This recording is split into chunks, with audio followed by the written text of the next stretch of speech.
teams that know each other very well will square off in the quarterfinal round of the Plano Wildcat Tournament. Good morning, everybody. So glad you've joined us for another live broadcast of Highland Park Scots playoff basketball. I'm Brian Sutcliffe, along with my good friend, the legendary Miles Dunklin.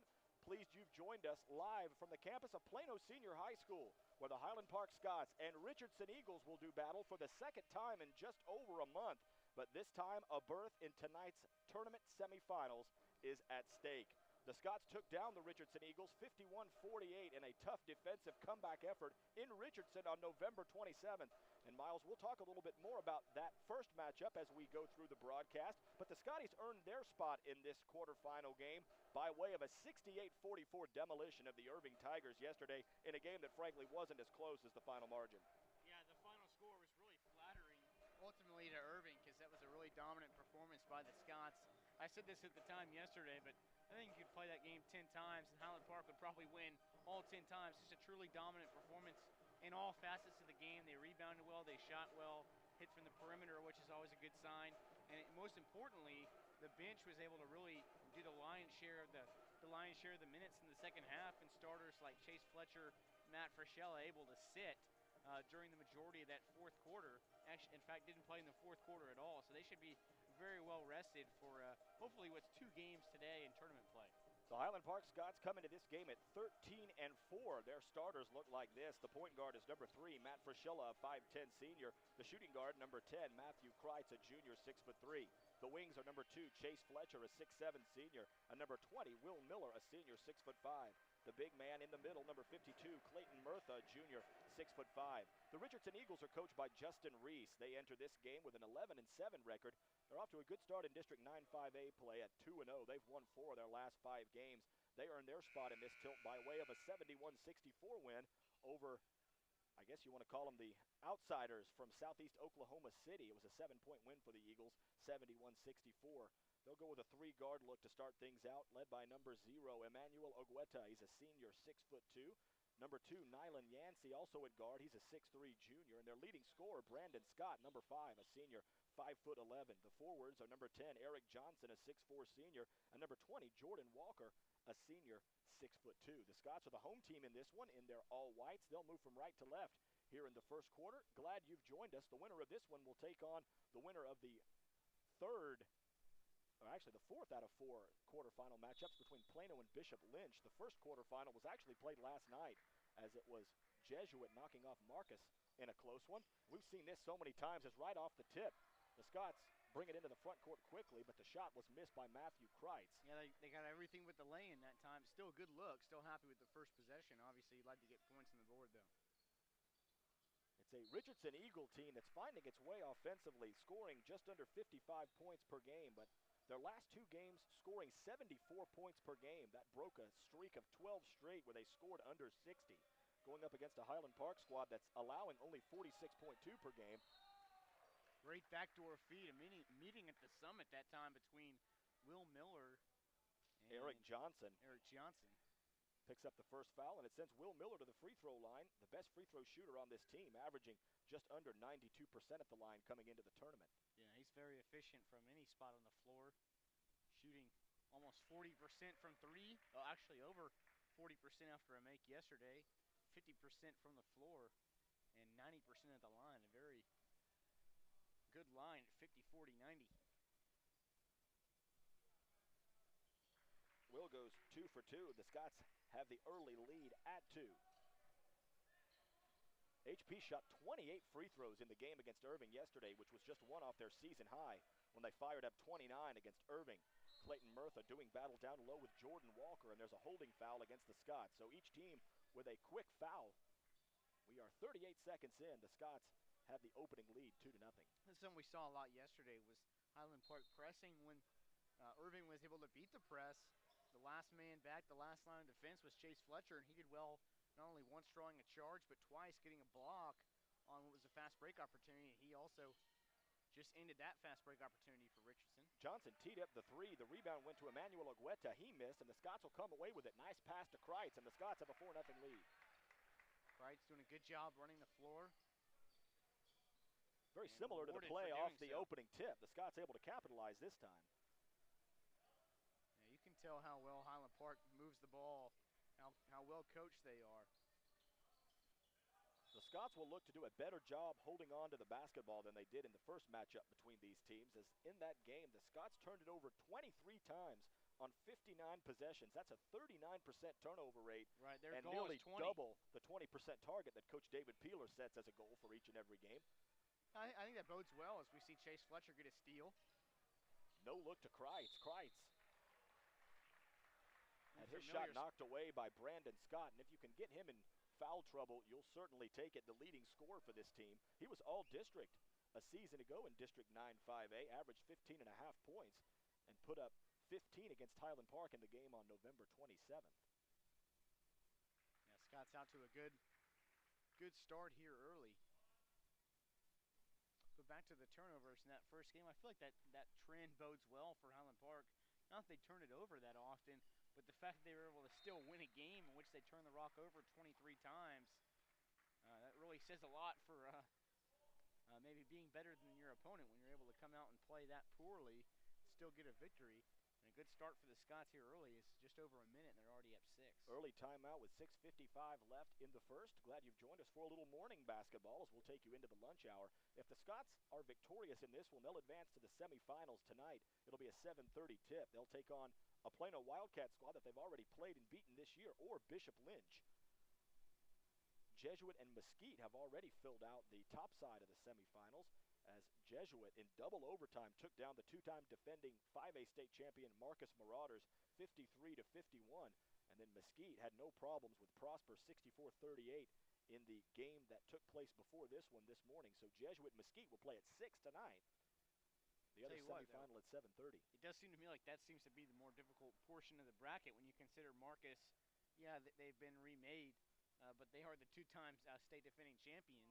And then you talk about Jesuit, a team who beat Highland Park in their own building earlier this year, and then we just saw Mesquite as well. So Mesquite and Jesuit looked could very good. End up being the two best teams in this tournament. The Scots started out hot against Irving, putting up 20 points. Just the third time this season the Scotties have scored 20 or more in the opening frame. And they come out with some pressure again immediately, and that's a ticky-tack call on Will Miller. Very ticky-tack. His first, the team's third.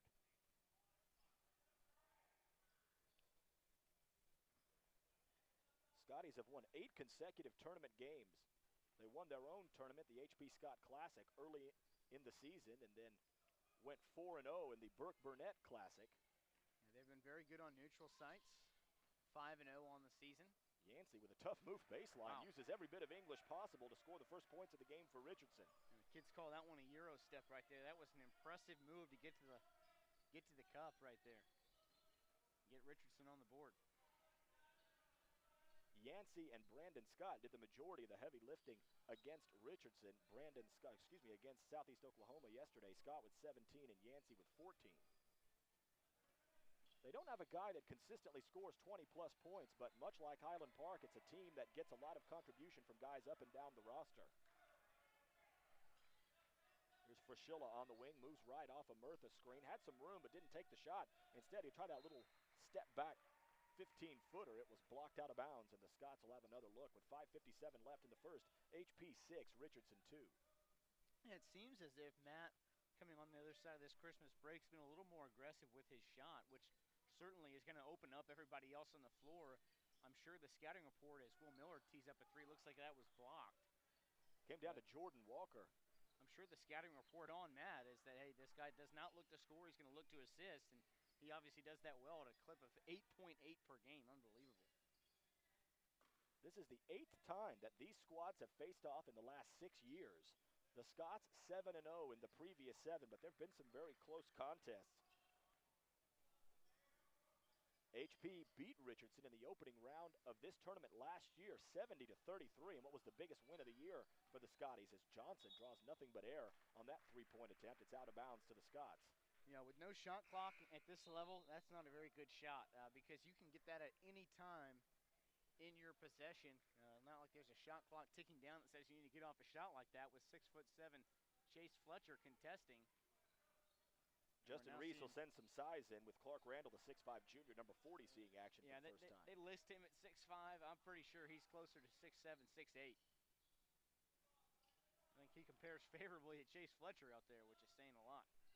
Kreitz on the wing was looking to post it up to Murtha. Nothing there. They'll try the left side this time. Miller. You got Murtha up top.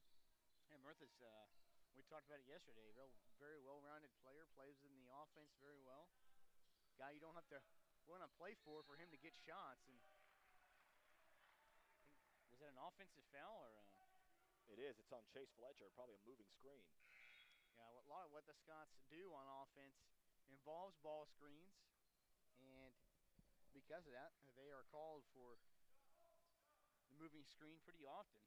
Kreitz and Murtha leave, and checking in for the first time, number 5, Trey Garrison, the 6'4 senior, and number 44, Derek Kahn, the 6'5 junior. Yeah, both these guys, they have a similar role. Garrison immediately getting his hand on the ball, knocking it away from Brandon Scott, and if it's on Scott, it's his second. That's a tough foul. He heads immediately over to the bench. He knows he's coming out. That's a good development for Highland Park. And 3 minutes into this game, we've already seen 7 fouls. So don't know if the officials just trying to make sure everybody's tightened up earlier or what. But so far, we've seen quite a bit of fouls. So back to Garrison and Kahn as Miller tees up a 3, and that one's good from straight away. He does that better than anybody else on the roster. Hit the 3 ball. That's his 24th of the season. But Garrison and Kahn are both guys in there to provide a punch offensively off the bench. 9-2, Scots with a 7-point advantage. Ben Nakwasa, number 4, is in for Brandon Scott. The shot was missed by Yancey out on the wing. Here come the Scotties. Kahn thought about the 3, takes it to the baseline, tries to stroke that little jumper, hits off the glass, off the iron, no good. Comes over to Chase in the paint, and there's contact. It'll stay with the Scots as it's the 4th team foul against the Richardson Eagles. The first tacked onto the ledger of Nylan Yancey.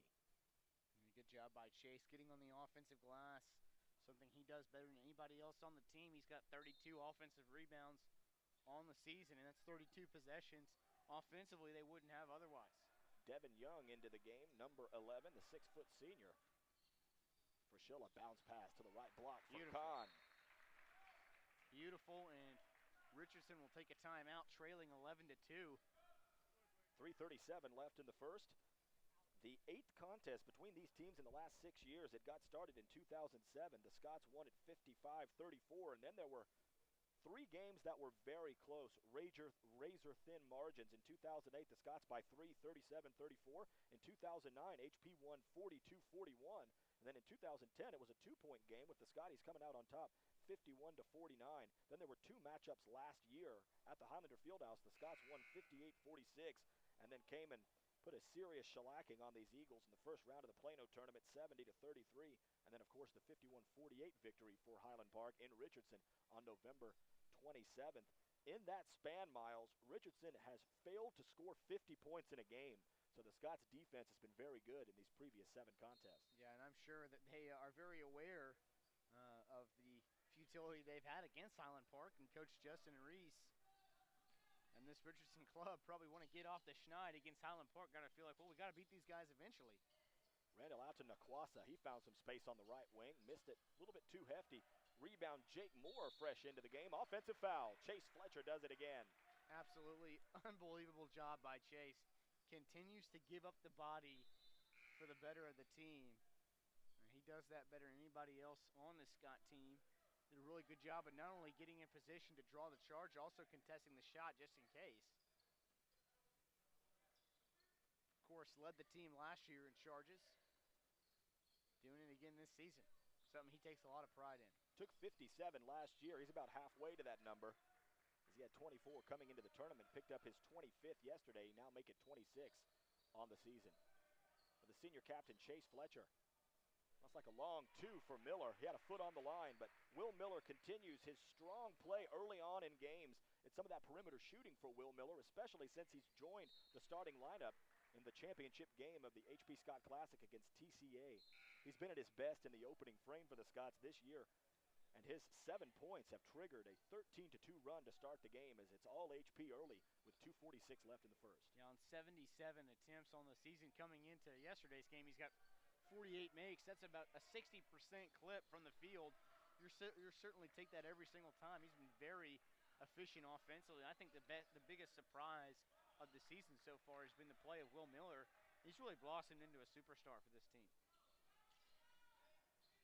Frischilla on the left wing finds Miller. He'll try from long range. A little bit short. Garrison tried to tap it out to a teammate, but it's taken by Clark Randall in a 4-on-3. Brandon Scott over left corner. Jake Moore, missed the three-pointer. Ball is on the ground. Last touch by Richardson. Good break for Highland Park, and Coach Justin Reese agrees with me. That was a kick ball all the way, but no call there. And Highland Park will They've talked it over. Take it. Are they going to call it a kick? Switched it back. Yeah, Miller, not only is Miller, Brian, a good high school player, I think he's really got the ability at 6'5", to be a good player at the next level as well. When you're talking about a guy that can stretch the floor at that size, he can play a 2 or a 3. Very athletic, and at 6'5", he's got a bright future. Yancey, baseline jumper, got it. That's Josh King scoring the second field goal of the game for Richardson, and it's 13-4 with just under 2 minutes remaining in the first quarter. Ogueta picks up Frischilla in the front court. Double teamed off the screen, tries to find Garrison in the far corner, and the Scotties turn it over. Couple changes for Highland Park. It'll be Livingston and Stiganga in the backcourt, and Murtha coming in for Fletcher down low. Richardson, one of the few teams that has size to match Highland Park. Well, there are another couple of teams in this tournament that can do that. That's Jesuit and Mesquite. Certainly Jesuit can. Scott, long three, got it.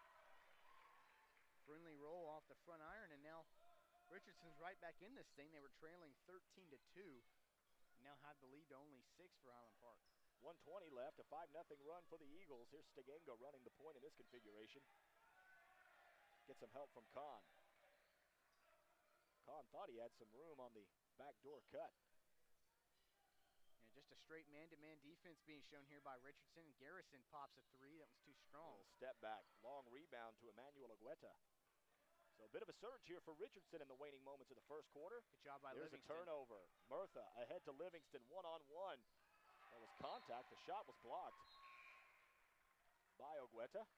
Yeah, Ben lost his footing just a little bit, but a good job by Ogueta getting the block there without committing the foul. Highland Park will still take the ball, though. 50 seconds left. Brian Sutcliffe, Miles Dunklin. Glad you're with us today. The Scots put a whipping on Irving and have a good start here in the quarterfinals against Richardson, but the Eagles have closed the gap, which was 11 down to 6. Livingston, bounce pass right block from Murtha. Pass was a little low. Murtha having to go down to try to get it, and Richardson comes away with it. Here comes Brandon Scott.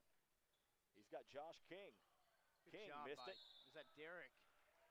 Might have even gotten a block there.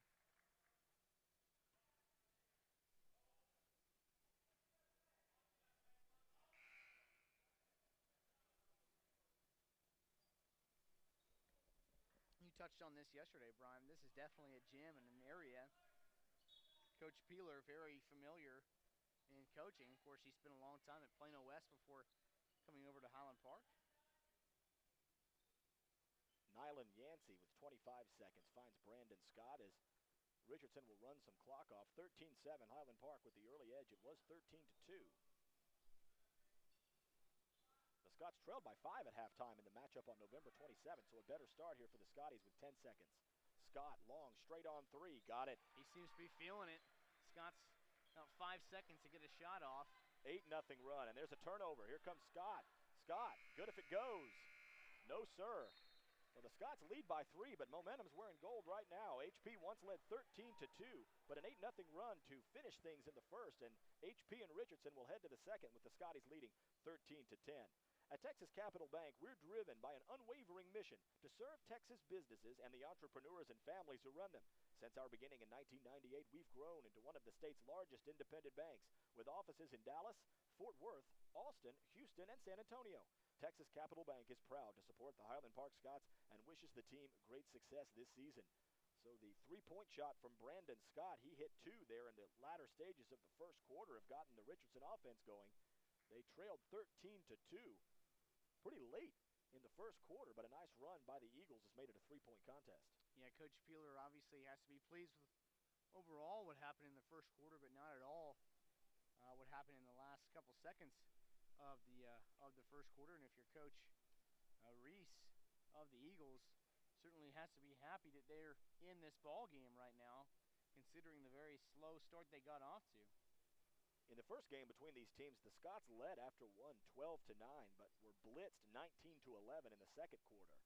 So, again, a somewhat similar feel to the first game, which was won by the Scots by 3, but it was an early surge from Highland Park and then some counterpunching by the Eagles, who ended up leading by 5, 28-23 at halftime of that game. So the Scots will look to change history a bit.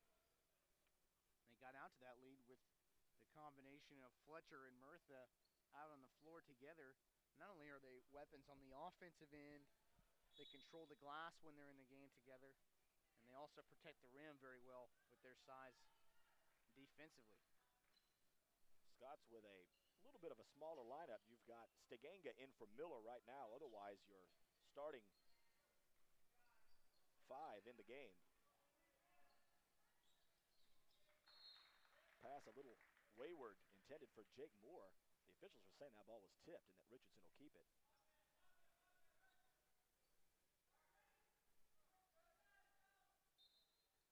A two-point guard look for Coach Peeler out on the floor right now with Steganga and Frischella. Moore will bounce it to Yancey. He hit that in the first quarter, missed that one horribly. And Jake Steganga is the recipient of a pretty bad foul by Nyland Yancey. Well, I agree. Not a good foul, but a good job by Jake, kind of riding the outside shoulder of that defender right there, and maybe not initiating the contact, but certainly selling it as well and earning a foul. Scots by 3, 30 seconds into the second quarter. Scots tried to run that little elbow to block pass, but it wasn't there this time, as Fletcher ate it, and they'll work it around the perimeter. Yeah, Highland Park does not mind grinding out some offense. You don't see, we'll go up against some DISD teams late in the season, and it's a lot of, isolation and getting some, bad shots. But Highland Park really grinds out offense. They're going to get a good look. They're going to run their ball screens and execute offensively, as they do right here, to get an open look. Couple of open looks that time down the floor. The Scots can't capitalize. Real missed opportunity there by Richardson. Richardson had numbers there in transition. And they had a guard back trying to defend that. It was Kreitz all that by himself trying to stop a 3-on-1. But he did well, but Richardson messed that up, missed an opportunity. Brandon Scott applying some token pressure, escorting Matt Frischella in the front court. Looked like they wanted to trap, but the Scots pass out of it before it can get set up. When you're playing Highland Park, you really can't use that much pressure because the real strength of this team is got to be the ability of Frischella to handle the ball. He gets it inside to Chase Fletcher that time, and Chase. First points of the game for Fletcher. Yeah, he was working hard before he got the basketball, and he just got too good a position that time. 15-10, that snaps what was an 8-0 run for Richardson, bridging the first and second quarters. Tell you what, Chase has really become a beast down low in the post. With his back to the basket, he's got a lot of different moves that he can throw at you, and he's been able to get a bucket. They can just throw it down to him on the low block, and he can do his thing and get a couple points. Will Miller and Matt Wilson getting set to check in on the next stoppage. 5:50 left first half. Scots lead 15-10. Scott will shoot that, and he can hit it. This time he'll find Eric Johnson, who tees up the 3. Missed it. Offensive rebound and putback, Jordan Walker. Quickly into the front court, and Matt Kreitz will slam on the brakes. Yeah, it's not only about just defending before the shot. You got to get the defensive rebound for that possession to count. Dangerous pass is intercepted. Here comes Josh King. He'll throw it up and miss. Eric Johnson, the turnaround. He missed the shot. A third opportunity as King finally pots it. Taylor wants time. Well, it looked like that was Jordan Walker with the bucket. And it's now a 1-point Scots lead, 15-14. HP led this game 13-2. With 5:13 left in the first half, the lead is 15-14. Well, similar problems that Highland Park's had all season. They've been able to grind offensively, get some decent looks, but when the ball's not falling from the outside, it's hard to eventually make those possessions pay off. And a allowing too many offensive rebounds on the defensive side as well, not closing out those possessions. And that's why Richardson's been able to close the lead to just one. We'll take this opportunity to let you know that HP Basketball's annual Hoops and Hot Sauce Dinner and Auction is coming up. Friday, February 1st. It'll be here before you know it. For more information on tickets, underwriting, and auction donations, email hoopsandhotsauce@gmail.com. So we'll recap the results from the first round of this 2012 Plano Wildcat Holiday Classic. It was Jesuit taking down Wiley East in the first game of the tournament, 76-36. Mesquite in a squeaker over Frisco Heritage, 66-59. That was probably the best first round matchup of the tournament.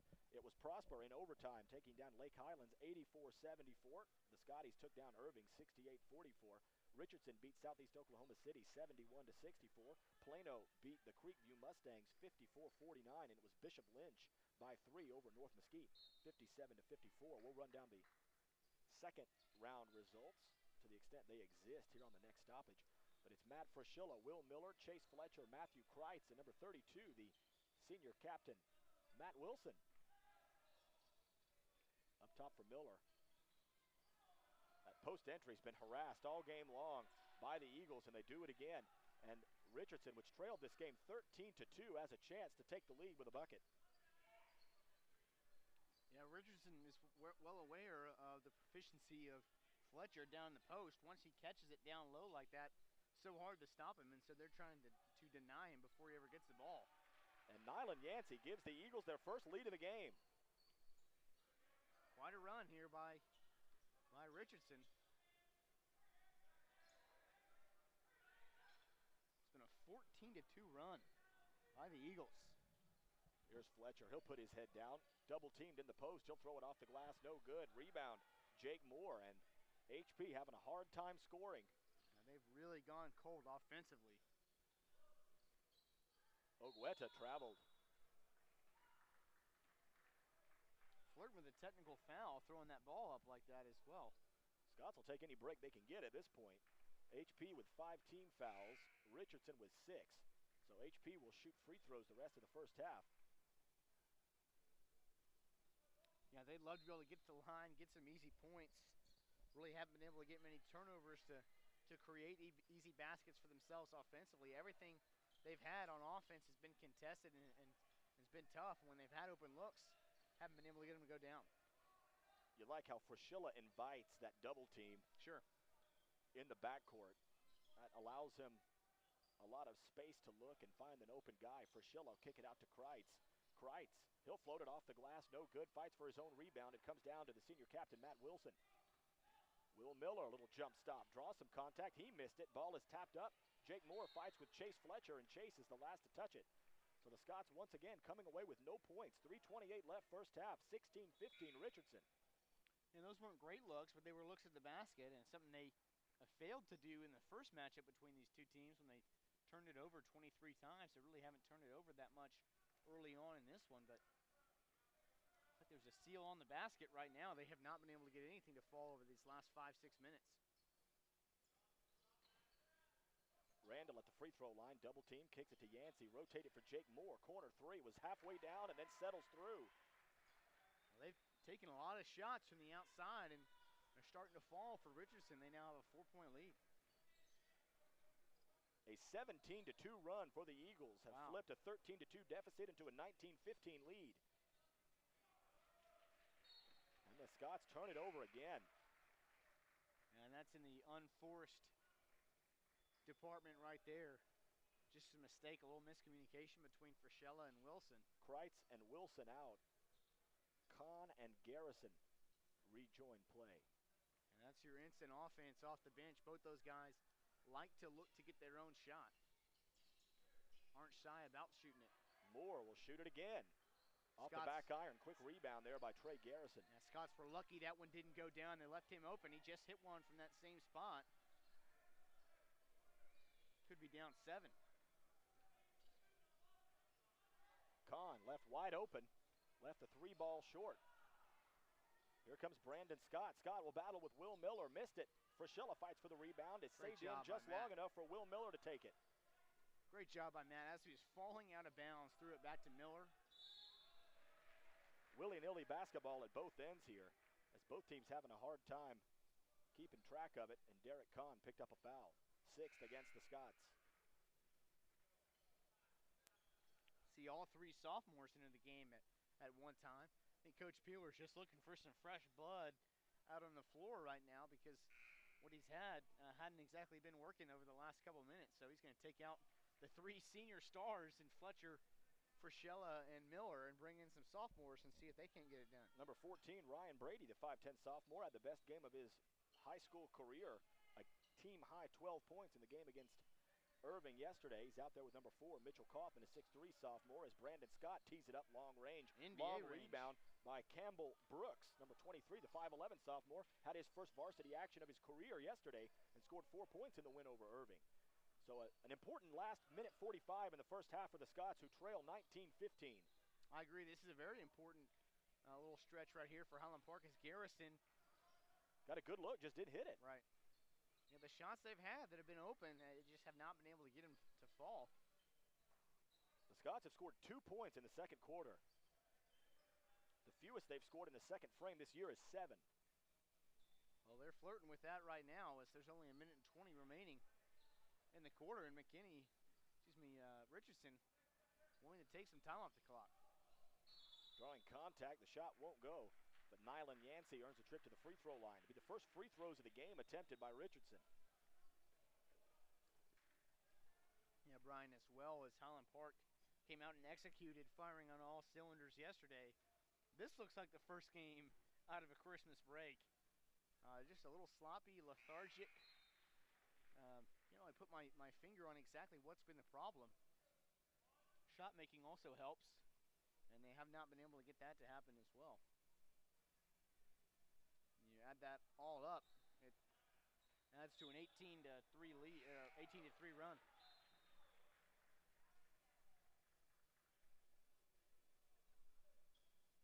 We hope you'll join us for halftime festivities, as we'll have the Texas Capital Bank HP Scots one-on-one with one of the stars from yesterday's game. We'll leave you in suspense. 1:05 left in what has been a disappointing second quarter for the Highland Park Scots. Yeah, they led this game great. 13-2. An 18-2 run has made it a 20-15 Richardson lead.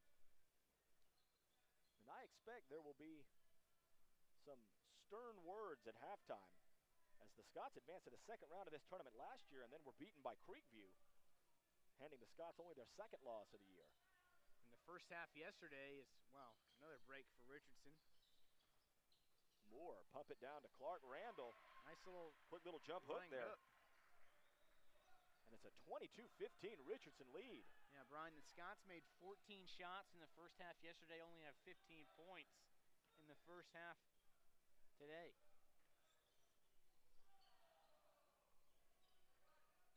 See if this lineup of sophomores can get a bucket here in this last 10 seconds. HP with only 2 points in the second quarter. Brady lost the handle. Scoops it to Kahn. He'll try the 3 from the left wing. Oh, needed that one. Scots can't get it to fall. And HP is outscored 12-2 in the second quarter. And they head to the halftime locker room trailing the Richardson Eagles 22-15. At Texas Capital Bank, we're driven by an unwavering mission to serve Texas businesses and the entrepreneurs and families who run them. Since our beginning in 1998, we've grown into one of the state's largest independent banks, with offices in Dallas, Fort Worth, Austin, Houston, and San Antonio. Texas Capital Bank is proud to support the Highland Park Scots and wishes the team great success this season. It's time once again for the Texas Capital Bank HP Scots one-on-one. Miles Dunklin took some time before this game to chat with sophomore Ryan Brady. Miles Dunklin here with sophomore guard Ryan Brady. Ryan, first tell us what it's like to make the varsity roster as just a sophomore and not only make the roster but also get in the rotation a little bit. Oh, it's a blast. I love being out there with those guys, and I feel like I'm learning so much from all the older guys. So who in particular has been kind of a leader to you guys, or who do y'all look up to, the sophomores in the squad? Well, as a guard, I really look up to Matt Frischella. I feel like almost all of what I do is learn from him, and I feel like he's a great role model for me. Absolutely. So talk about the other sophomores in the team. Campbell Brooks just called up, Mitchell Kaufman as well. kind of a foundation you guys are going to have going forward playing with those guys? Yeah, I think with having a good young team, we're getting experience, and then we'll be a lot better in the future, especially us three. And then we'll build off that, and we'll get more chemistry, and I think it'll be really good. Okay, so coming off that Poteet loss, obviously y'all weren't happy about falling to 0-1 in district play, but on the other side of Christmas, no practices or anything like that. Y'all really came out game busters yesterday and lit them up. How good did that feel to come out and execute after a bad loss against Poteet? Oh, it felt really good. We're always looking to wipe the slate clean after a loss, and yeah, just coming out and beating Irving like that, it was really good for our confidence and just our team overall. Okay, and then finally, tell us a little about what it was like to get a little extended run yesterday, and you had a career high of 2 going in, 12 coming out of that game. So tell us about your performance yesterday. Oh, I was just waiting for my turn all season, and I guess what Coach always says is it's a different guy to step up every game, and so I felt like I did my part in that one, which was really cool, and I enjoyed it. Okay, this is Miles Sunklin here with sophomore guard Ryan Brady. Ryan, thanks for your time. Thank you so much. This presentation is brought to you by HPTV. If you or someone you know would like to sponsor this unique TV station, please email Mrs. Kelly Snowder at snowdeck@hpasd.org. And from all of us here at HPTV, we thank you for watching. Welcome back to Plano Senior High School, where after a 12-2 run in the second quarter by the Richardson Eagles, Highland Park trails at the half 22-15. And Miles Dunklin's here with me. I'm Brian Sutcliffe. 2 points by Chase Fletcher. All the Scots were able to scratch in the second, and it's been all Richardson from about the 3-minute remaining mark in the first quarter. Yeah, it was not a good quarter in that second period. They started, Highland Park did 13-2. It's now 22-15. So do the math. It was a 20-2 run made by Richardson there, and over years of basketball here at Highland Park, it was one of the ugliest we've seen, but you really got to feel like they're going to come out a lot better in this second half, a lot more focused, taking better shots. They only shot 25% in the first half. They only made 5 field goals, and they were out-rebounded 18-10. They allowed 8 offensive rebounds for Richardson. The starting 5 on the floor for David Peeler's Highland Park Scots, who truck from left to right here in the second half. Number 3, Matt Frischilla. Number 20, Will Miller. Number 2, Chase Fletcher. Number 52, Clayton Murtha. Number 10, Matthew Kreitz. Yeah, as you can imagine, Brian, the tone in the locker room at halftime was not a happy one for Coach Peeler. A great start as Fletcher. That was a tough shot. Spinning baseline. 22-17. The Richardson lead is 5. Winner advances to the semifinal to take on either Plano or Bishop Lynch tonight. Yeah, and that right there, folks, equaled the production that Highland Park had in the second quarter. So that pretty much tells you all you need to know. The tone at half was not a happy one from Peeler. He certainly was not happy with some shot selection. Said the last 6 groups of substitutions were all in the minus. Nobody had a plus in the plus-minus department. Fletcher gets another bucket, and that's just too good a position for him. That's a little more like it, and Justin Reese wants to put the kibosh on this run immediately. The Scots have jumped out with a quick 4-0 run. The Richardson lead is 3, 22-19. We are 49 seconds into the third quarter. Yeah, when he catches the ball down that low, it's pretty much over for the defense.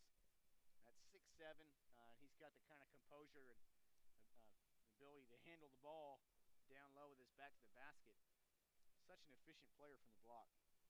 This Richardson Eagles squad defeated Mesquite Poteet earlier in non-district play, 58-41. Now, there's a big asterisk to that, as that was the pre-football player Poteet, not the team that the Scots played on Friday. Expect that result might be a little different, certainly closer, although this is the best Richardson team that I've seen since the Scotties have been playing these guys over the past 6 years or so. Certainly a steadily improving program. Fletcher this year, yeah, he's only 1 for 13 on the threes. But inside the arc, on 140 tries, he's got about 90 makes, so about 65% in the two-point area for Chase Fletcher. That's good offense right there, 65%. So look for them to get Chase more involved. He's already got the first 2 buckets of the half. Here's Ogueta picked up by Kreitz. Now it's Brandon Scott, who hit a pair of triples in the first quarter and hasn't scored since. He'll soar to the baseline. I think that's a moving screen. Yes, it is. Against Richardson. It took a while for them to make that call, but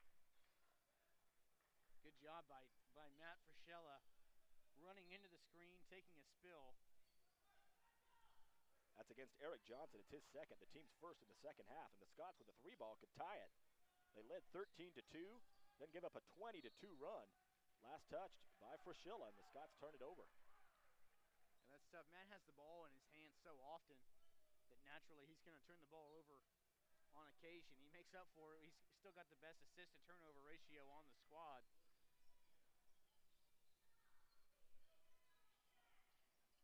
Chase comes out to the perimeter to double team Scott. Johnson fires the three, missed it. That kind of shot was falling in the first half. Dangerous pass from Fletcher. You got to eat that one. You know, I'll tell you what, though, I don't mind the pass. Good job by Chase drawing the charge. Comes right back and does it at the defensive side. He says, all right, guys, that one's on me. I'll go and get it back for us. And Chase Fletcher draws his second charge of the game. Yeah, what a sequence by Chase. First of all, hedging the screen all the way on the perimeter, then getting the defensive rebound. I did like the pass up ahead. They have not gotten easy baskets. Maybe a little too tough of a pass, but still trying to reward the guys for running the length of the floor and getting ahead of the defense. And then Chase making up for it, drawing the charge. Here's Miller. Scots trail by 3. They've scored the first 4 points of the second half. I think the feeling all the way around for Highland Park's got to be a lot better than it was in that second quarter where just simply nothing went right. There's your mid-post entry to Fletcher. He'll turn and battle with Randall. Puts it on the floor. Has it stripped out. He's earned a trip to the line.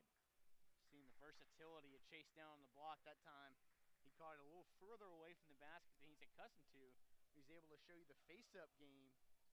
Jake Moore is hobbled. And they're going to say that foul occurred on the floor. And that's 3 quick team fouls against Richardson in the first 2+ minutes of the third. Still, I love that aggressive take to the basket. Instead of deferring and trying to repost, just facing up and showing the versatility of his post game. He's going to do it again right here. Randall again, takes it in. He's called for a travel. Not sure I saw that. Me neither. Official was right on top of it, though. Can't I argue will concede he had a little bit better positioning than we do up here on the 32nd row. It does bother me occasionally when the official, 30 feet away from the play will blow the whistle, but that time he was right on top of it, had perfect position. And you said it, that's number 15, Jake Moore, who hit a couple threes in that first half, and he just hobbled off into the It looks like Brandon Scott might be a little worse for wear as well as he goes over to the bench. Nylan Yancey will check in. Scots trail it by 3, 22-19, looking to earn a place in tonight's semifinal against either Plano or Bishop Lynch. Josh King has to sky to field that pass, and Richardson will set up the offense.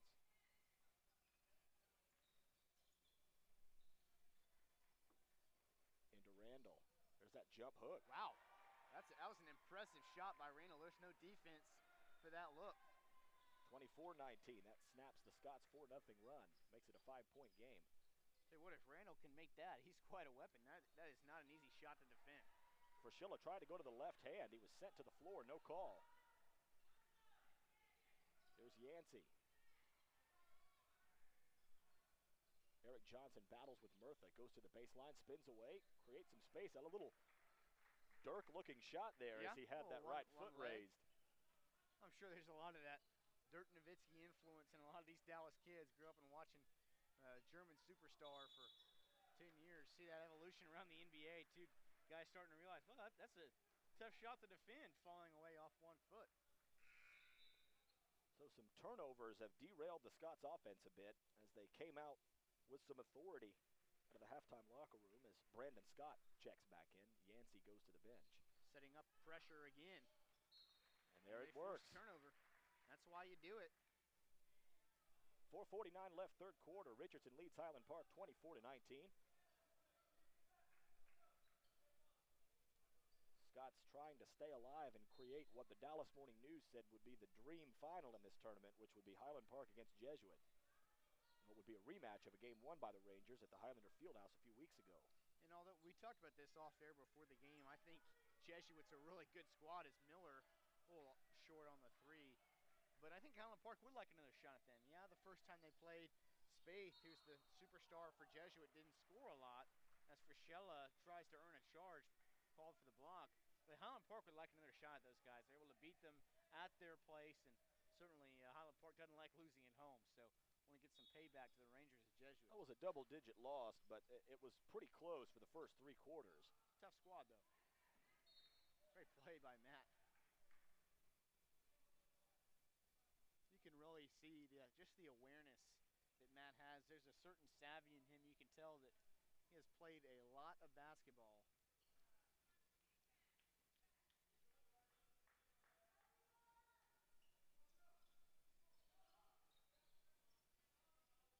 Here's Josh King. Scott's in a man-to-man look defensively. Brandon Scott backs off. He'll battle with Frischella. Scott goes to the left hand, kicks it out to Johnson. Drew the contact, and Johnson hits the 3. Tell you what, they've been pretty good shooting from the outside. They've taken a lot of shots from the 3 land, but they've made a lot as well, and they've opened up an 8-point lead. Highland Park got the first 4 points of the half, but since then they've been quiet. 3:50 left. Clock rolls, third quarter, 27-19. The Scots scored 13 in the first quarter and have only 6 points since.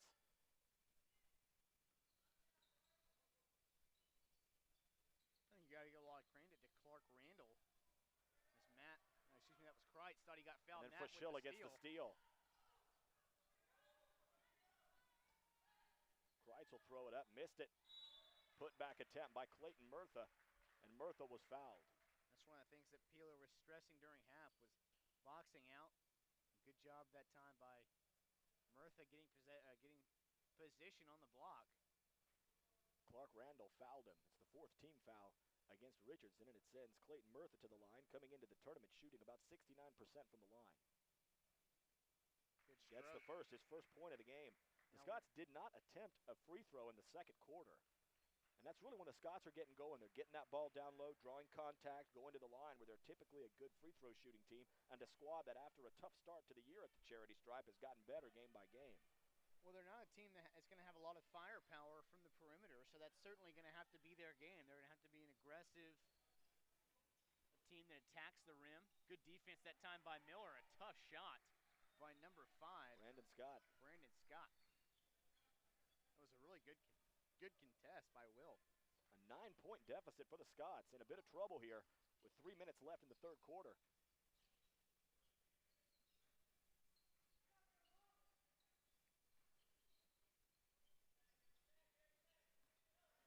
Here's Miller. He'll rise on the long 2 and hit. That's a big shot by Will Mill. A really big shot. The team needs him to create offense from the wing. And you can tell he senses the sense of urgency that they need to, when he's out there, he needs to get shots up. He's probably their best offensive weapon, not named Chase Fletcher. Johnson, he goes to that jump hook, missed that badly. Did a good contest that time by Garrison. Frischella scoops it over to Fletcher, who sidesteps Brandon Scott and scores the easy bucket. Wow. Chase Fletcher with 6 of his 8 points here in the third quarter, and here come the Scots. See, I think if I'm a college scout, that's what I really like to see from Fletcher at 6'7", the ability to handle the ball like that away from the basket, not just the back to the basket. Big guy, he can maybe play a 3. Another offensive rebound for Richardson. This one they can't hit. There's a second offensive board. Posted into Walker. He'll throw it up wildly and miss it. Oh. But the Scots are going to come back in this one. They're not going to be able to survive, giving the Richardson Eagles 3 or 4 looks at the offensive end. Yeah, and I thought that was good defense by Murtha that time. I don't know what else he could have done. He was pretty straight up and down and even defensively, but called for the foul. But you said it, Brian. You cannot let Richardson get on the offensive glass like that and continue to get extra possessions. Wear this Highland Park team down. They're already up by 6. Jordan Walker now with 5 as Ryan Brady and Derek Kahn re-enter the game as Frischella and Murtha lead. And Derek's been waiting at the scorer's table for a while.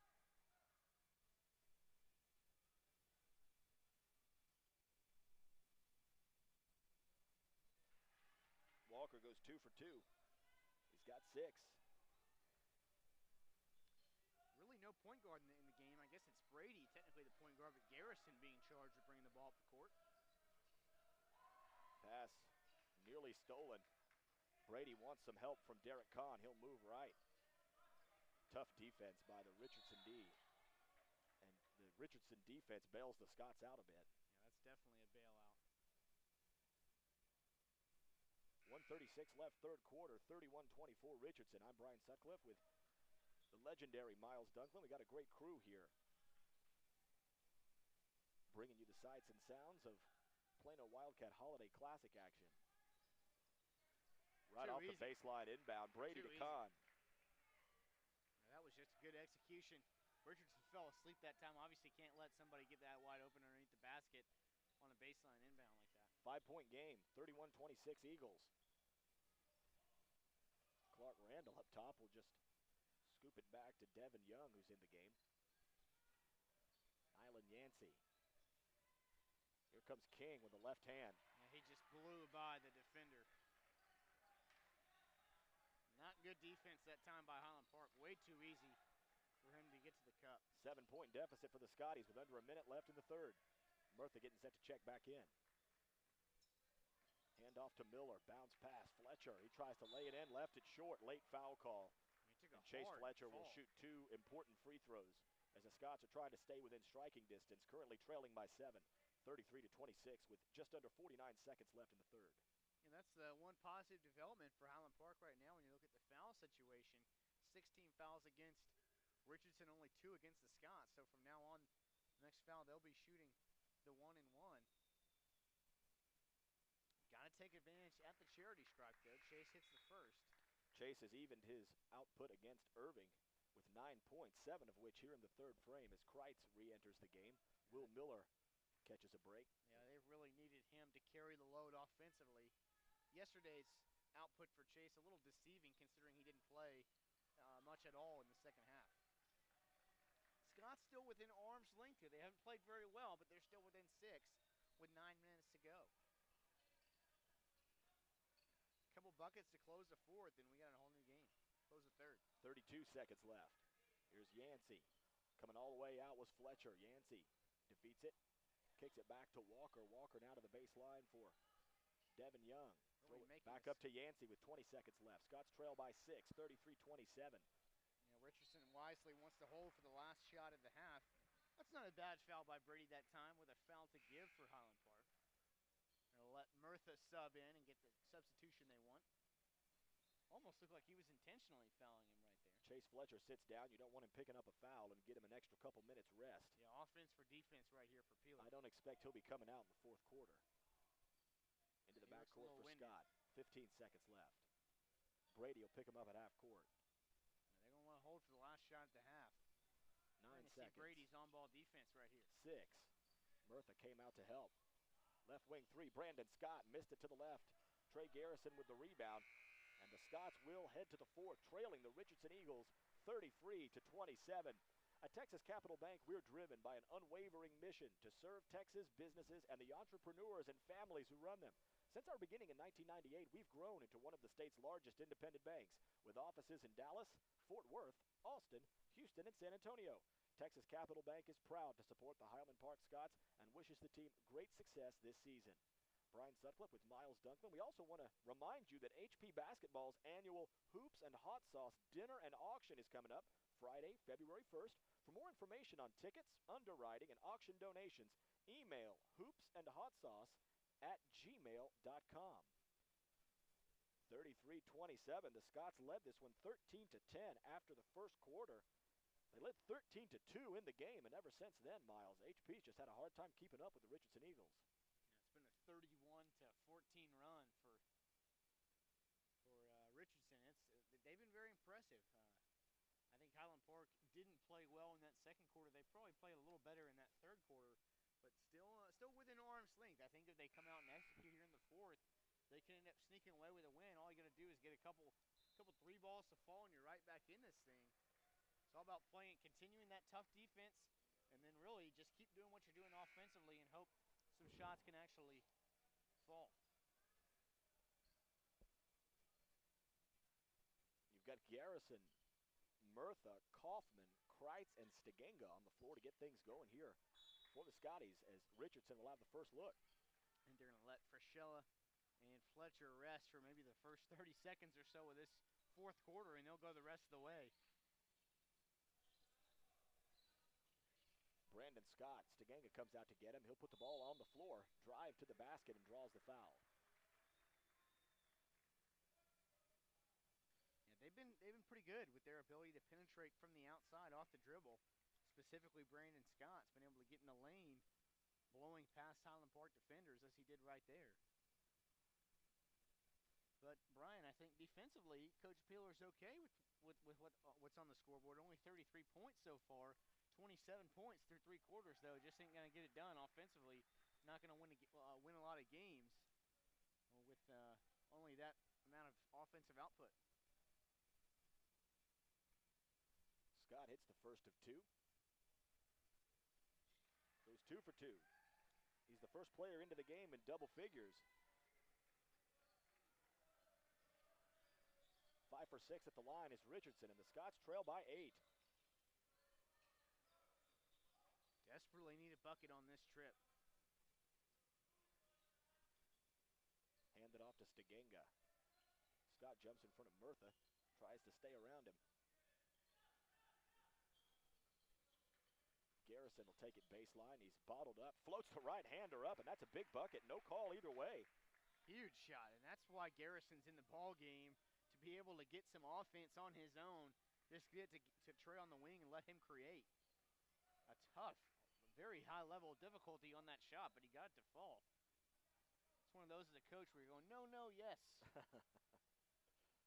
35-29, and can imagine that Richardson will run as much time off the clock as the Scots will allow. Yeah, no shot clock in the high school game, so Richardson very aware of the situation, time, and score here, and they're going to try and take as much air out of the basketball as possible.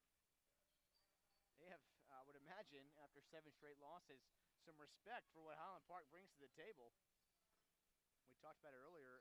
These two teams, this is the 8th time in the last 6 years they've played. Highland Park winning all 7 matchups. So Richardson trying to just hold on here with a 6-point lead. There comes Scott, dishes it to Randall. Randall had it stripped out. King lost the handle. It's Stiganga picking up the foul. It will be the 5th foul against the Scots.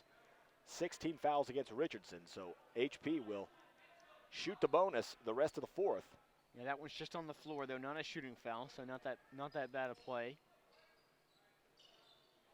But Richardson has been successful on this possession in running some clock out. And there's Great the steal, play. the team leader in steals. Matthew Kreitz doesn't hit it, but there's Mitchell Kaufman doing a nice job running the floor, helping his teammate out. The first points of the game for Kaufman. Pull the Scots to within 4, 35-31, just under 6 minutes left. Here comes Scott, good pass. Jordan Walker, he can't hit it. Another offensive rebound. Walker scoops it to Randall. Randall can't hit, but he earns a trip to the line. Too many offensive rebounds for Richardson in this one.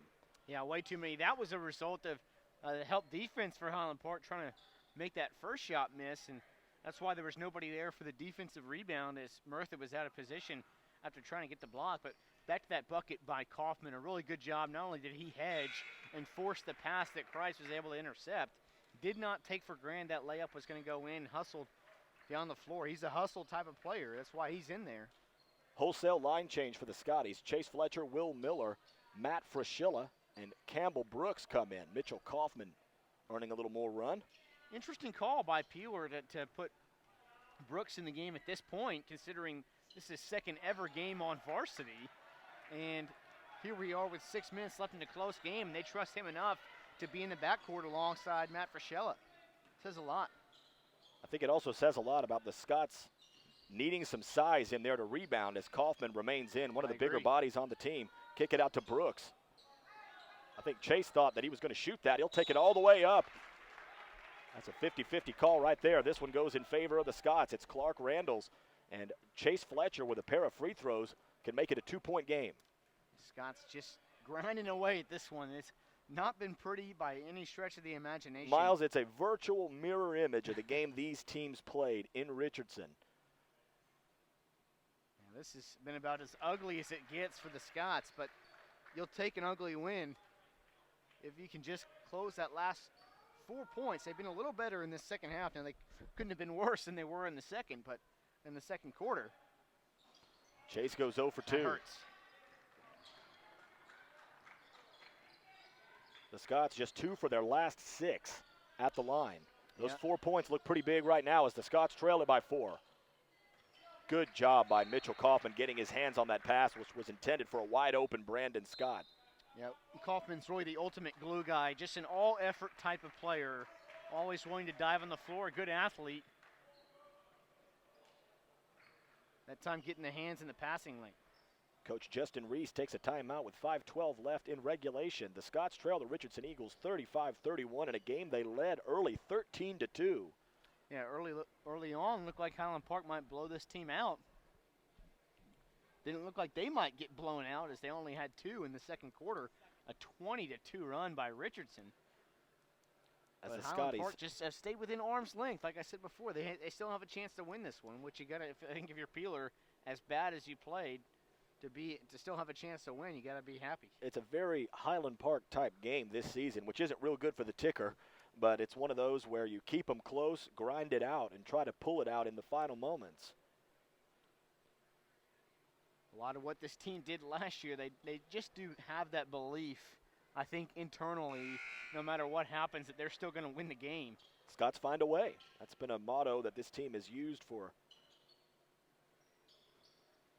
many seasons. I talked to Chase Fletcher last year during that magical district run they had where they just seemed to not be able to lose. They really just felt like they had something special going as they come out here in a 1-3-1 look. Forces the turnover. Interesting look defensively. If you're not familiar with the 1-3-1, they put a post out at the top, one of their long guys, and they put the point guard underneath the basket. It's trying to pressure and trap the offense. Here's Frischilla over for Chase. Being given lots of space on that perimeter. Handed off to Campbell Brooks, seeing his second varsity action of his career. In crunch time. Offensive foul. Ooh, that hurts. Just a wasted trip for the Scots that time. Not sure who that one was on. on Mitchell It was away Kaufman. from the ball.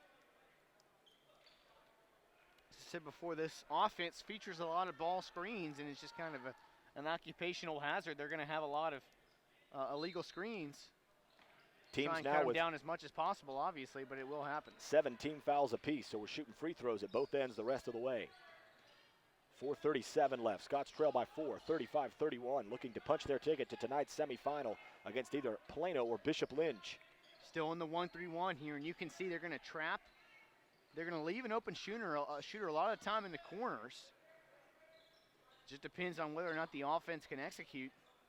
Pass to the right man and take care of the ball. Tried to trap Yancey. Yancey to Johnson in the corner. There's Scott. I think normally he would have let that rip, but they'll trade maybe an open look for some time. There's 4:06 left. We're halfway through the fourth quarter. Scots trailed it by 4, 35-31. They've trailed by as many as 8 in the second half. Tell you what, you really got to hand it to Richardson. They've done well to keep away from the Scots, and that's ultimately what's going to happen. If you take care of the ball against that 1-3-1, you're going to get a wide open player. Still a 2-possession game, a 6-point lead for Richardson. Frischilla looked like he might have been fouled. Instead, he finds Mitchell Kaufman down on the block, who was fouled hard. Looked like it was Nylan Yancey that got him. Scots need to take advantage at the charity stripe, something they have not done in this game.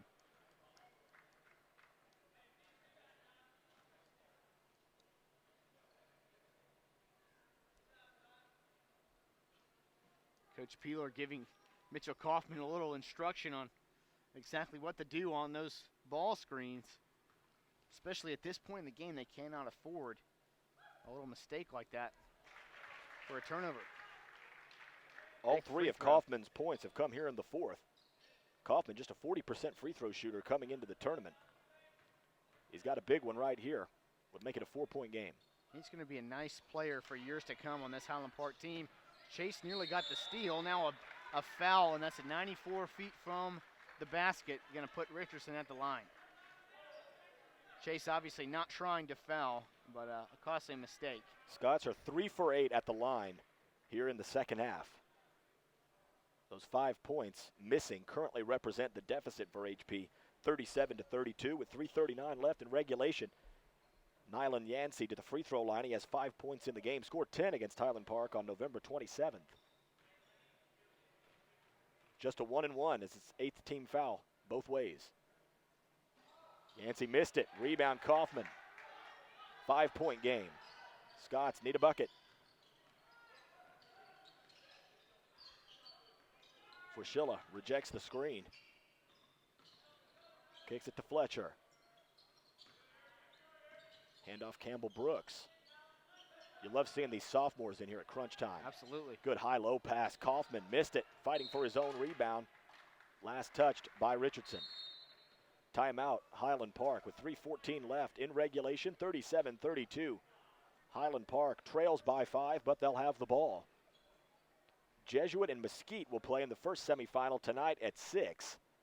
The winner of this game will take on the winner between Plano and Bishop Lynch in the game that'll take place right after this one. The loser of this one heads to the consolation bracket, where they will play the loser of the Plano-Bishop Lynch game at 10 a.m. tomorrow. The winner of that game would then play in the 5th place game tomorrow afternoon at 3. The Prosper Eagles are already locked into one of those spots. So Prosper guaranteed a spot in the 5th place game against the loser of this one, Plano or Bishop Lynch. I think it really says a lot, Brian, about the confidence that Coach Peeler has in Campbell Brooks and Mitchell Kaufman. Here they are in a 5-point game, and they're getting a lot of run here. There's Kaufman back out on the floor along with Campbell Brooks. Kaufman's a guy who I don't think maybe will ever be a featured piece of this team, but he's going to be a really good complementary piece with his ability. Into Miller. He's had a nice break. Should be ready to roll. Scoring right now.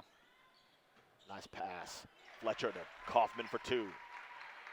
Chase, like I said before, he's got a little point guard living inside him somewhere. Really likes to make passes, and a good one right there. Scott's in the 1-3-1 again. 3-point game. Here's Randall.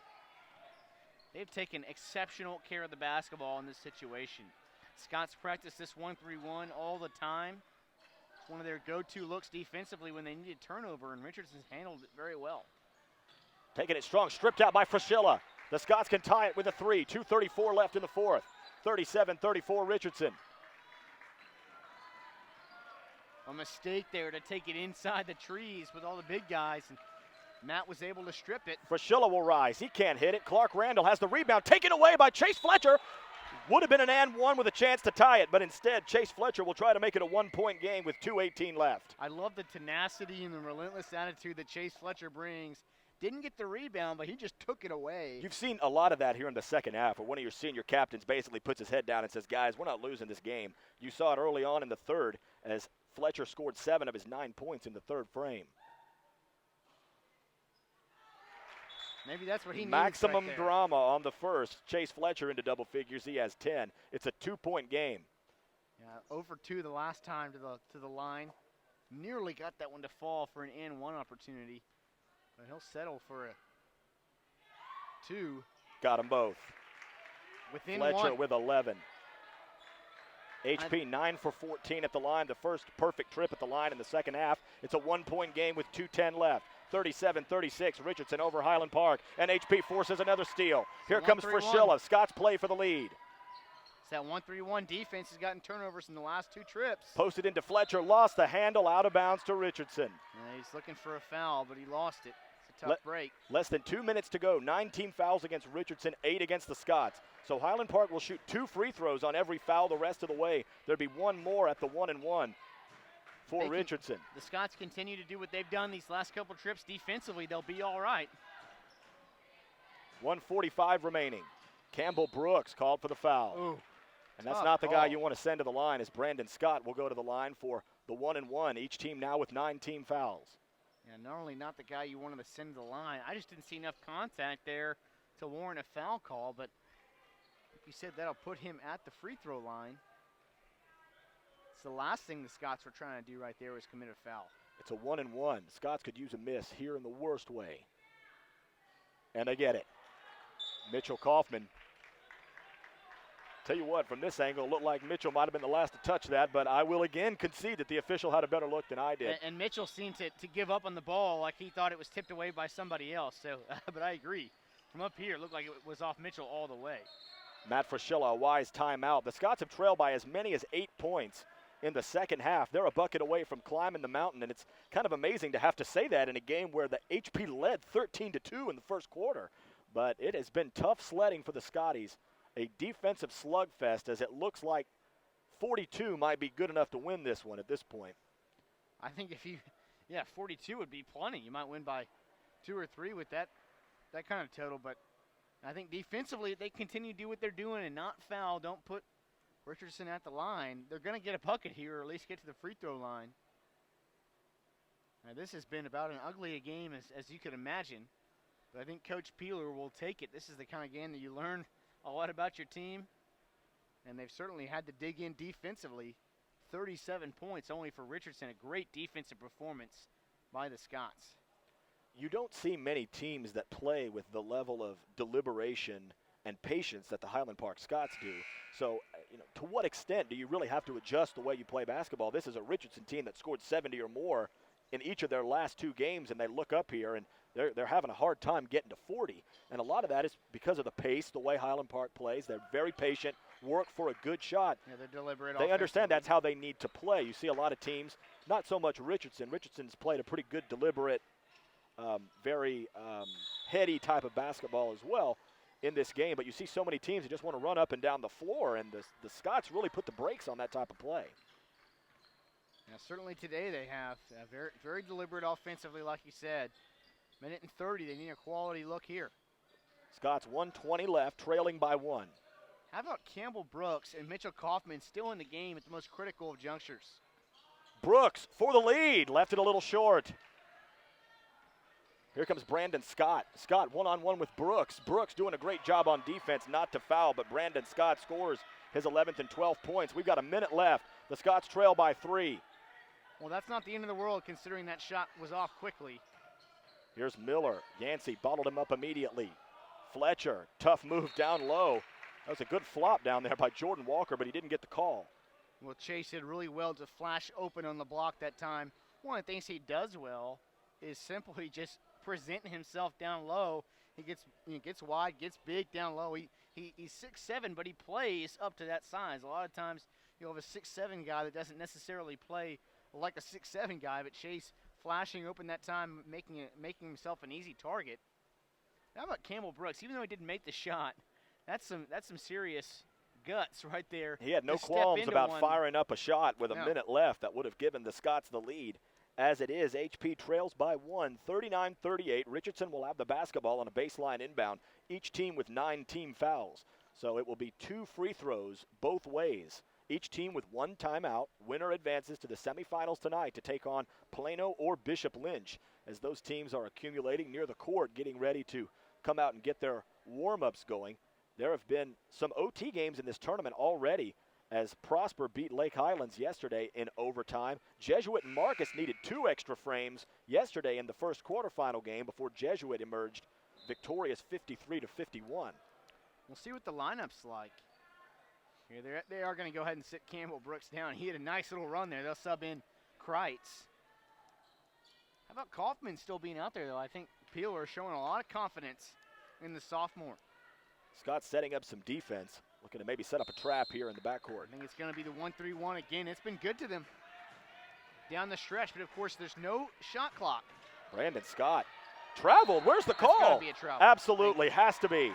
Has to be a travel. I can't believe they waited that long to call it. It was either a trip or a travel, but it was not not anything else. Justin Reese might be a little bit justified in his complaints. There was definitely some incidental contact there. But with 43 seconds left, the Scots have the ball trailing by 1. Wow, what a gift to the Scots. That's exactly what they needed. They needed a turnover, or they were going to have to foul because there's no shot clock. And now they're going to have a chance to get the lead here. Fraschilla one-on-one against Brandon Scott. Nearly lost the handle. Pump it into Kaufman. Tried to bullet it down to Chase Fletcher. Chase wasn't ready for it, and the Scots give it right back. Yeah, he just got a little bit ahead of himself right there and did not look before he made the pass. Got a little too cute. It's okay, though. They'll have another chance here. Kaufman will defend the baseline. Into Scott. Here comes Will Miller, big trouble. They'll take the last time out with 30.9 seconds to go. Richardson with the ball and a 1-point lead. HP led 13-2, then watched Richardson peel off a 20-2 run to end the first half. HP trailed 22-15 at halftime. They trimmed one off the lead after three. 33-27 was the score, but now it's 39-38 Richardson. It was a really wise timeout by Brandon Scott right there. Got trapped in the corner. Knew he had that timeout in his back pocket. Instead of risking another turnover, took the timeout. But Brian, I think Highland Park, they played well enough defensively down the stretch here. They just have not been able to put the ball in the bucket and get over the hump on this lead they've tried to overcome during this entire second half after that awful second quarter. Mitchell Kaufman remains in with 4 of your starting lineup: Kreitz, Miller, Fletcher, and Fraschilla. 30.9 seconds left. They'll get it into Brandon Scott. Matthew Kreitz will pick him up, get some help from Will Miller. Blows right past Kaufman. Stepped on the sideline. Wow. Scott's ball. Wow. The 1-3-1 has done some damage here in the second half. Yeah, well, I mean, on the last 6 possessions, what has there been? 4 turnovers by Richardson? Really, if you're Coach Justin Reese, you got to be pulling your hair out.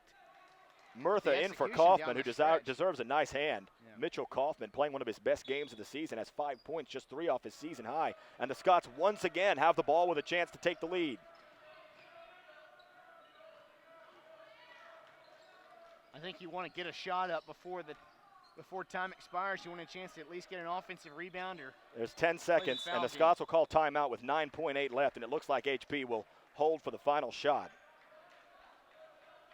I think you want to at least allow enough chance to give Chase and Murtha a chance to go get an offensive rebound. Maybe 4 or 5 seconds left before they take their shot. They don't want, if they make one, they don't want to give Richardson enough time to go get one. But I think, Brian, all things considered, if you were going to tell Coach Peeler, Richardson's going to go on a 20-2 run in this game. You're going to have a second quarter where you turn it over more than you get shots up. And you're going to give up 8 offensive rebounds in the first half, but you're going to have the ball with 10 seconds left to win the game. I think he'd probably take it. You've got another instance, just like last Friday. The Scots allowed only 47 points, but didn't win the game. In this one, it's feasible they may not allow 40 and might come up short. Yeah, certainly, if you were to tell them you only allowed 39 points, I'm pretty sure Coach Peeler would have thought they'd won this game. Offensively, just don't quite have the firepower putting the ball in the basket, but they've done enough here lately to get themselves a chance here with 10 seconds left. No timeouts for either team. Both teams in the double bonus. 11 seconds left. It's Fraschilla, Kreitz, Fletcher, Murtha, and Miller. Can the Scots find a way like they did all last year? 11 seconds left. Miller will inbound to Fraschilla. 9 seconds. Fraschilla gets a screen from Fletcher. Matt Fraschilla pulls up, kicks it over to Miller for the lead, leaves it short, tapped up, 2 seconds left. Fraschilla throws it up, it's no good! And the Scots are knocked out of the winner's side of the bracket by the Richardson Eagles. The Eagles get their revenge for the Scots' defeat at Richardson on November 27th. Richardson moves on. They take down the Scots 39-38. Well, the Scots had a pretty good look with Miller at the top of the key there. I'm not sure if that shot was blocked or if it was affected, but they got a pretty decent look. You got to give it up to Matt Fraschilla penetrating and getting a good look for the best shooter on the team, and Will Miller at the top of the key. They certainly had a decent shot there. Overall, defensively, I think they played a very good game. Just offensively, didn't put the ball in the basket enough, and that's the name of the game. For the second straight year, Highland Park is knocked out in the second round. We say knocked out. They're knocked out of contention for the tournament championship, so there won't be 3 tourney titles this year. But the Scots tournament will move on as they'll fall into the losers bracket to take on the loser of the game that's going to take place in just a few minutes. It'll either be Plano or Bishop Lynch, and you almost wonder for a moment, well, I guess there'd be another game there. In this exact same scenario, you wonder, I assume that the Scots would go ahead and play the game if it was Plano that they matched up with, a team that they've already played this year, but we'll we'll see how things develop. But an unfortunate loss here for the Scotties, 39-38. With the loss, HP falls to 13-5. Richardson moves on to the semifinals. They're now 12-7 on the season. At Texas Capital Bank, we're driven by an unwavering mission to serve Texas businesses and the entrepreneurs and families who run them. Since our beginning in 1998, we've grown into one of the state's largest independent banks, with offices in Dallas, Fort Worth, Austin, Houston, and San Antonio. Texas Capital Bank is proud to support the Highland Park Scots and wishes the team great success this season. HP nearly found a way in this one, but they fall short 39-38. We've had a great crew bringing this one to you, taking time from their winter break to bring you the sights and sounds here. Our producer, Kelly Snowden. The director is Drew Allman. The high cam man is Alex Kramer. The man on the floor was Connor Palacios. And Miles, disappointing, but some things you can take away here is HP still got to find a way to get some rhythm offensively. Another tough loss where, you don't give up many points, just not able to score enough to find a way. Well, Brian, that's why you play these 5A schools in tournament play and non-district action. Scott's Coach Peeler could have easily just not scheduled this tournament, and they'd be at home maybe playing with some Christmas gifts. But instead, they're out here. They're certainly, like you said, they're going to learn from this performance. Obviously, it was not the most attractive of games. They only scored 38 points in the ball game. But defensively, they had a good performance, and I think you saw some things you can build on, especially with some of your sophomores in the ball game late. And, like we said, this will be something they can learn from and take this win and maybe build on it, or take this loss and build on it for district play. So should have the broadcast for you starting at 10 o'clock tomorrow morning. It'll be HP and either Plano or Bishop Lynch playing for a spot in the 5th place game against the Prosper Eagles. So we hope you'll join us for that one. It'll be some more morning basketball. Get up early with us and root the Scotties on against either Plano or Bishop Lynch. So we will see you tomorrow morning. Until next time, I'm Brian Sutcliffe. So long, everybody. This presentation is brought to you by HPTV. If you or someone you know would like to sponsor this unique TV station, please email Mrs. Kelly Snowden at snowdeck@hpasd.org. And from all of us here at HPTV, we thank you for watching.